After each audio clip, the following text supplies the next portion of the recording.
오마미타바 흐리 9번. 나는 아미타바 붓다 무량광불 무량수불입니다. 나는 시기, 탐욕과 갈망이라는 독소를 해독하는 존재입니다. 물론 이 독소들은 다소 복합적인 현상을 나타내는 상징입니다. 탐욕이란 무엇일까요? 갈망은 무엇일까요? 사람들 대부분은 이들을 물질적인 갈망이나 금전에 대한 탐욕, 육체적인 욕망으로만 생각합니다. 그러나 사실 그것은 자신이 무언가를 충분히 갖지 못했다는 감각이며 다소 역설적인 면이 있습니다. 우리가 말했듯이 창조주는 자기의 시대에 가진 모든 존재들에게 자유의지를 부여했습니다. 그들은 원하는 것을 창조하고 체험할 수 있는 권리를 갖고 있고 그들이 원하는 만큼 오랫동안 충분하다고 여겨질 때까지 그것을 소유할 수 있습니다. 여러분이 무언가를 더욱더 많이 원한다고 해서 어떻게 그것을 영적인 독소라고 말할 수 있겠습니까? 여러분이 탐욕스럽게 더욱더 많은 돈을 원한다고 해도 그것이 여러분이 하고 있는 체험이라면 정말 괜찮은 것 아닐까요? 성욕이나 식욕 혹은 여러분이 육체를 가지고 누리는 모든 쾌락이 스스로가 원하는 체험이라면 괜찮은 것 아닐까요? 여러분이 원하는 체험을 마음껏 누리고 원하는 것을 가능한 한 많이 가진다면 스스로 이제 그만 충분하다고 느끼는 지점에도 빨리 도달할 수 있습니다. 동양의 어떤 철학에서는 깨달음에 이르는 두 가지 길이 있다고 말합니다. 그 하나는 세속적인 쾌락으로부터 떠나는 성인의 길이고 다른 하나는 충분하다고 여겨질 때까지 쾌락에 탐닉하는 길인데 이 두 가지가 다 일리가 있습니다. 그러나 독소의 요점은 그것이 여러분에게 올가미를 씌운다는 사실임이기 때문에 우리는 그것을 독소라고 부르고 있습니다. 그것은 끝없이 돌아가는 회전목마에 끝없이 달려야 하는 쳇바퀴에 여러분을 가둬버립니다. 돌고 돌고 또 돌아도 달리고 달리고 더 빨리 달려도 여러분은 아무 곳에도 도달하지 못합니다. 그러나 여러분이 육체적인 쾌락에 탐닉하더라도 탐욕과 갈망의 독소에 영향을 받지 않는다면 두세 번의 생애 안에 충분히 누리고 다 놓아버릴 수 있는 지점에 도달할 수 있습니다. 중요한 점은 시간이 흐르면서 지구상에서 타락한 존재들에 의해 그 독소가 창조되어 왔다는 사실이며 사람들이 자기 존재 안에 그 독소를 받아들이면 결코 만족에 이르지 못하게 됩니다. 그들은 충족감을 갖지 못하게 되는데 이는 탐욕과 시기의 독소가 충족감과 충분히 가졌다는 느낌을 막아 버리기 때문입니다. 물론 이것은 여러분이 형성한 자아들에 대한 우리의 가르침과 연결되어 있습니다. 여러분은 자신이 지구에 적합하지 않다는 느낌을 가진 자아를 창조할 수 있습니다. 아바타로 내려온 여러분은 흔히 지구 출생 트라우마로 인해 지구에 잘못 왔다는 느낌을 가진 자아를 창조합니다. 여러분은 어떤 결핍감과 공허함을 느끼며 자신의 존재에 부족한 것이 있다고 느낍니다. 이 자아는 기본적으로 공허함의 충족을 추구하도록 프로그램되어 있으며 이렇게 말하는 다른 자아들을 만들어냅니다. 내가 돈이 많으면 이 공허감이 채워질 거야. 내가 섹스를 많이 하면 이 공허감이 채워질 거야. 내가 많은 일들을 성취하면 이 공허감이 채워질 거야. 내가 다른 사람을 변화시키면 이 공허감은 채워질 거야. 내가 지구의 이런저런 조건들을 바꾸면 이 공허감은 채워질 거야. 이것이 아바타들에게 작용하는 방식입니다. 여러분은 출생 트라우마를 경험합니다. 그러면 공허감이나 허전함을 갖게 되고 여러분은 이런저런 것을 충분히 가지기만 하면 충만함을 느낄 것이라고 여러분에게 투사하는 자아를 만들어냅니다. 그러나 이것은 물론 네 번째 부채에서 처음 추락했던 존재들이 지닌 집단적인 힘과 긴밀히 연결되어 있으며 지금까지 그 힘은 계속 증가해 왔습니다. 여러분이 이 독소의 영향을 받게 되면 영원히 만족할 수가 없게 됩니다. 글쎄요, 아주 극단적인 체험들을 하는 순간의 짧은 충족감을 느낄 수는 있겠죠. 내 형제가 예를 들었듯이 세계 기록을 세우고 올림픽 메달을 딴 운동선수는 짧은 시간 동안 고조된 황홀감과 하야를 느끼지만 이내 만족감은 사라져버립니다.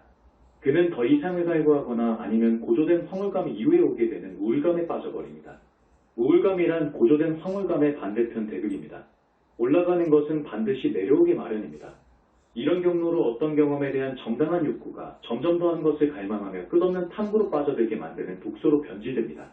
그리고 이러한 탐구를 아무리 계속한다 해도 여러분은 결코 충족될 수 없습니다. 지구에는 육체적 쾌락이나 지상의 다양한 것들에 대한 욕망에 갇혀있는 사람들이 많지만 아바타들은 대개 이런 욕망을 갖고 있지 않습니다. 이런 것들은 아바타인 존재들이 가진 관심사가 아닙니다. 집단의식이 올라감에 따라 사람들도 점차로 끌어올려지며 그중 일부는 이런 욕망을 극복하고 추세에 따라 이동하게 됩니다. 집단의식이 올라가면 사람들이 차별지에 실제로 주파수를 맞출 수 있게 되고 스스로에게 대체 완전한 만족이란 것이 있는지를 자문하게 될 것입니다. 내게 마실 술이 얼마나 있어야 만족할까? 내 옷장에 핸드백이 얼마나 많이 있어야 만족할까? 등등. 여러분도 알다시피 서구에서는 수십 년간 소비 문화를 누려왔고 이제 소비 문화에 한동안 젖어있던 사람들 중에서 이런 종류의 질문을 하는 사람들이 생겨나기 시작했습니다. 나의 바람은 그 독소를 해독하는 지혜를 가지고 아바타인 여러분에게 도움을 제공해주는 것입니다. 그 해독제는 차별하는 지혜 혹은 분별하는 지혜입니다. 차별이나 분별은 가치 판단과는 다른 의미를 가지고 있습니다. 차별지는 현상세계의 통달한 붓다의 지혜로서 가장 높은 의미에서의 차별을 뜻합니다. 예를 들어 인종차별의 용례에서 쓰인 차별의 의미는 아닙니다. 이 때문에 나는 분별 혹은 분별하는 지혜라는 단어를 더 선호합니다. 이 분별지에 조율하게 되면 여러분은 스스로에게 이런 질문을 하기 시작할 것입니다. 예를 들어 여러분은 자기 존재 안에 있는 어떤 열망, 즉 지구의 변화가 일어나는 것을 보고 싶다는 열망을 인식하기 시작합니다. 여러분은 사람들이 깨어나서 더는 고통을 초래하는 행위에 빠져들지 않기를 열망합니다. 그러나 여러분이 분별지에 조율하면 자유의지에 대한 우리의 가르침을 받아들이게 되며 과연 어떤 변화를 가져오거나 타인들의 선택에 달린 변화를 보고자 하는 자신의 열망이 합당한 것인지 의문을 가지게 됩니다. 아바타로서의 여러분은 우리의 가르침에 조율함으로써 자신의 마음 상태나 마음의 평화가 타인들의 선택에 달려있다고 투사하는 자아를 더 이상 허용해서는 안 된다는 실상을 체험할 수 있습니다. 여러분은 어떤 변화를 가져와야만 하고 사람들이 전쟁에서 죽거나 질병으로 고통받는 사례가 없어지기 전까지는 만족할 수 없다고 투사하고 있는 자가 자기 안에 있음을 보게 됩니다. 이 두 경우가 모두 여러분이 이번 여생에는 충족감에 이르지 못할 것임을 강력히 시사합니다. 여러분의 현재 나이에 따라 여생 동안 전쟁이나 질병이 근절되는 일은 일어나지 않을 수도 있습니다. 이는 곧 여러분이 남은 삶 동안 이 공허함을 지닌 채 살아야 한다는 사실을 의미합니다. 그때서야 여러분은 자신이 원했던 것이 이런 것이 아님을 깨닫게 됩니다. 그리고 이것을 성취해야 한다는 느낌을 준 것은 바로 분리된 자아라는 가르침을 이해하게 됩니다. 여러분은 그 자아를 식별할 수 있고 그것을 자신과 분리시켜 소멸하게 할 수 있습니다. 또한 여러분은 분별하는 지혜를 사용하여 이러한 깨달음에 조율하고 그것을 명상해 볼 수 있습니다. 그 지혜를 이원성 의식을 단숨에 잘라버릴 수 있는 아주 견고하고 예리한 검이나 레이저 광선으로 심상화하세요. 그런 다음 그 검을 사용해서 결코 충족될 수 없는 불가능한 욕망을 일으키던 그 비실제를 실제에서 잘라내버리세요. 그때 여러분은 자신을 이곳으로 오게 한 자신의 원래 동기를 볼 수 있게 되고 이곳에 오기 전에 가졌던 열망도 인식할 수 있습니다. 그것은 충족될 수 없는 열망이었는데 왜냐하면 그 열망은 다른 사람의 자유의지에 영향을 주어야만 이루어질 수 있으며 적법하지도 않고 여러분이 정말로 원했던 것도 아니기 때문입니다. 만일 여러분이 진정한 분별지를 지닌다면 타인들을 변화시키기 위해 진실로 더 높은 열망을 가질 수는 없다는 사실을 알게 됩니다. 이는 우주의 법칙에 어긋나고 결코 충족될 수 없는 불가능한 열망이며 여러분의 현 의식보다도 더 낮은 의식 상태에 바탕을 둔 것입니다. 그러면 여러분은 이 자아들을 분리해낼 수 있게 되고 이들로부터 벗어나 이들을 식별하고 이들의 본질이 무엇인지 깨닫기 시작합니다. 흔히 하나 이상의 자아가 거기에 있습니다. 어떤 자아들은 여러분과 다소 씨름을 하게 될 것인데 여러분이 최선의 의도를 가지고 지구에 왔다는 구실을 내세우며 다시 여러분을 압박할 것이기 때문입니다. 여러분은 자신이 가졌던 의도와 원래의 비전의 회의를 느끼면서 충격을 받습니다. 그 비전이 더 하등한 비전임을 깨닫고 인정하기까지는 얼마간의 작업이 필요합니다. 그 비전은 환상에 기초한 것이므로 여러분은 그 비전을 내려놓아야 합니다. 여러분이 이곳에 온 이유를 방어하고 정당화하고 설명하고 그 행위가 그리 나쁜 것이 아니었음을 입증하고 싶어하는 자아를 여러분은 떠나보내야 합니다.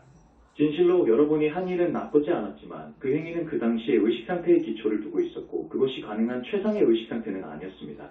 여러분은 그런 의식상태를 가지고는 상승할 수가 없습니다. 여러분은 지구에서 긴 세월을 체류해왔으므로 이제 더 높은 단계의 의식으로 올라가 상승할 수 있는 의식 수준에 도달할 잠재력을 지니고 있습니다. 실제로 여러분은 자연행성에서는 상승할 수가 없었지만 지구에서는 상승할 수 있습니다. 어떤 의미에서 이것이 바로 여러분이 지구로 하강한 것이 정당화되는 이유입니다. 긴 세월이 걸렸던 여러분의 성장은 이로써 정당화됩니다. 그러므로 여러분이 하강했을 때 마음에 품었던 이유는 정당화될 수 없고 궁극적인 것도 아니었음을 깨달아야 합니다. 분별하는 지혜는 여러분의 마음속에 있던 자아의 찌꺼기까지 다 청산할 수 있도록 도와줄 것입니다. 여러분의 마음속에는 지구의 모든 사람들이 다 자유로워지기 전까지는 아무리 많은 변화를 이루어도 절대 만족하지 못하는 자아가 있으며 물론 모든 사람의 해방이란 장구한 세월이 요구되는 기획입니다. 이지혜 이 분별의 지혜를 사용하고 내 만트라를 낭송하여 내 존재 안으로 조율됨으로써 여러분 다수는 200만 년 동안 지고 다녔던 그 동기에서 해방될 수 있습니다. 여러분은 그것을 극복할 수 있으며 그러고 나면 매우 빨리 진보하여 우리 모두가 여러분에게 바라고 있는 더 심원한 평화의 느낌에 도달하게 될 것입니다.